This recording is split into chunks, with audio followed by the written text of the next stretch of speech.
আসসালামু আলাইকুম ভিউয়ার্স বন্ধুরা, আজ শুনে নেব আমরা জাবের বাবুর মুখ থেকে আসল রহস্য। আসল রহস্য কিসের? না, নামাজের। নামাজ, সালাত নিয়ে আল্লাহ কোরআন পাকে কি বলেছেন। তো আজকালের যে মৌলানারা ভুল কথা প্রচার করে চলেছে মানুষের মধ্যে, সেই ভুলটা ক্লিয়ার হয়ে যাবে, সংশোধন হয়ে যাবে। চলুন জাবের বাবুর মুখ থেকে আমরা শুনে নিই সঠিকটা। বা পাঁচটা খুঁটি, এই পাঁচটি খুঁটির উপরে ইসলাম প্রতিষ্ঠিত। এর মধ্যে একটি হলো নামাজ। আল্লাহ রসুল সাল্লাল্লাহু আলাইহি ওয়াসাল্লাম বলেছেন, বাইনাল কুফরি ওয়াল আবদি তারকুস সালাহ, যে একজন কাফের আর একজন মুসলিমের মধ্যে, বান্দার মধ্যে ব্যবধান হলো নামাজ। একজন কাফের নামাজ পড়ে না আর মুসলমান নামাজ পড়ে, এটা তার প্রথম পরিচয়। সুতরাং নামাজের গুরুত্ব এবং তার ফজিলত বিশাল। সম্মানিত উপস্থিতি, আমাদের দেশে একটা প্রচলিত কথা যে কোরআনের 82 জায়গায় নামাজের কথা বলা আছে, আর একজন মুসলিমের মধ্যে, বান্দার মধ্যে ব্যবধান হলো নামাজ। একজন কাফের নামাজ পড়ে না আর মুসলমান নামাজ পড়ে, এটা তার প্রথম পরিচয়। সুতরাং নামাজের গুরুত্ব এবং তার ফজিলত বিশাল। সম্মানিত উপস্থিতি, আমাদের দেশে একটা নামাজের কথা বলা আছে, এটা আমাদের প্রচলিত কথা। কি কথা? প্রচলিত। সুতরাং আসলে কথাটা কতটুকু সত্য মিথ্যা, এটা যারা কোরআন হাদিস সম্পর্কে জেনে না জেনে শুধু শুনে শুনে বলে তারাই বলতে পারবে। আমি কোরআনের প্রতিটা পৃষ্ঠা খুলে শুরু থেকে 30 পারা পর্যন্ত যতটুকু বাস্তবে দেখেছি, কোরআনের 99 জায়গার মধ্যে আল্লাহ তাআলা নামাজের কথা বলেছেন।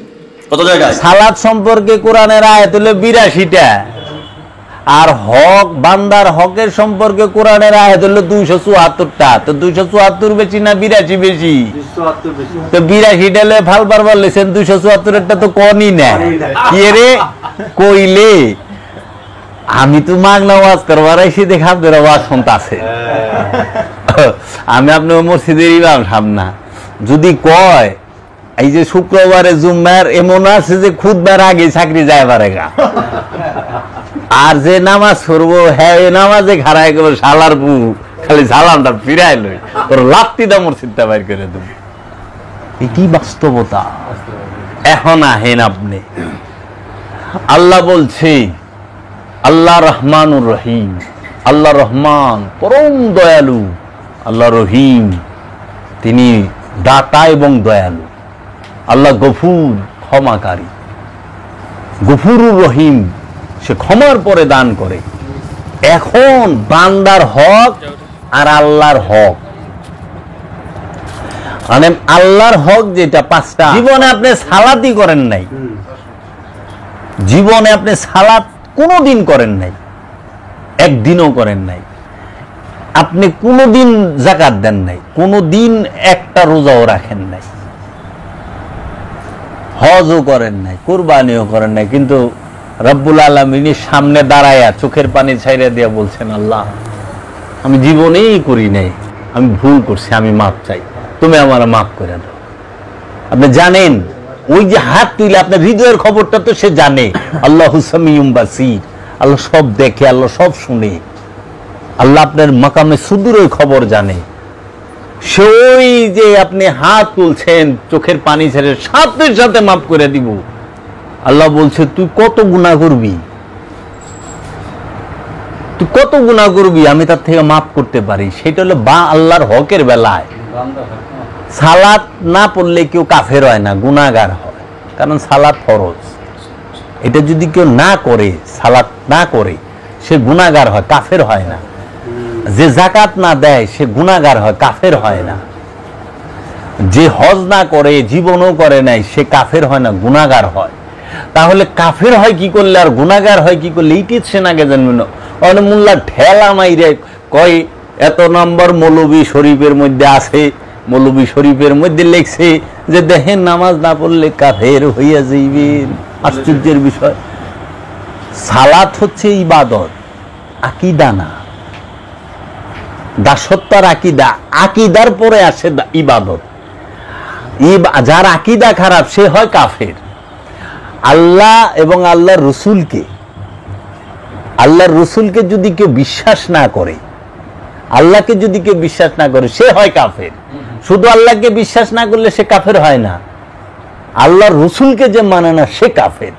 আবু জেহেল আল্লাহকে মানত, আবু জেহেল আল্লাহরে যদি না মানত তাহলে কাবার গিলাফ ধরে কসম খাটতো কে? প্রতিটা যুদ্ধের আগে কাবার গিলাফ ধরে কসম কাইটা যেত, কাবার ছায়া তলে বয়ে থাকতো যদি কাবা বিশ্বাসই না করতো। মুহাম্মদ সাল্লাল্লাহু আলাইহি সাল্লামকে রসুল মানে নাই, তারে বাইশটা কইছে, জীবনে রসুল আল্লাহ কয় নাই। তো আবুল আহাব আবু জাহেল কিনা সবটি খোদা মানতো কিন্তু রসুল মানতো না। এই রসুল না মানার কারণে হয়েছে কাফের, বুঝছেন? এখন আপনি রবের ইবাদত একটাও করেন নাই, রব আপনারে ক্ষমা করবে, কিন্তু আপনি তো রহিম মিয়া টাকা মাইরা দিছেন। রহিম মিয়া তার আল্লাহ না, বান্দা, বড় চাইষ্টা লোক, শেষরা লোক। রহিম সাহ মাফ করে দেন। জাগা কি আল্লাহর মারছেন? এই যে বাড়ির বাউন্ডারি দিবার যাইয়া এক হাত ঢুকে গেছেন, এটা কি আল্লাহর জায়গা না বান্দার জায়গা? বান্দার আমানত। জায়গা তো আল্লাহর, কিন্তু আমানত তো বান্দার। তো বান্দার আমানত নষ্ট খেয়ানত করবেন আপনারে, বান্দা না মাফ করলে। আল্লাহ কোরআন বলতেছে সুন্নাতুল্লাহি লা তাবদীলা, আল্লাহর আইনের কোনো পরিবর্তন হয় না। আল্লাহর আইনের পরিবর্তন হয় না। লা তাবদীলা কালিমাতিল্লাহ, আল্লাহর কালামেরও পরিবর্তন হয় না। এখন আপনি বান্দার জাগা মারছেন,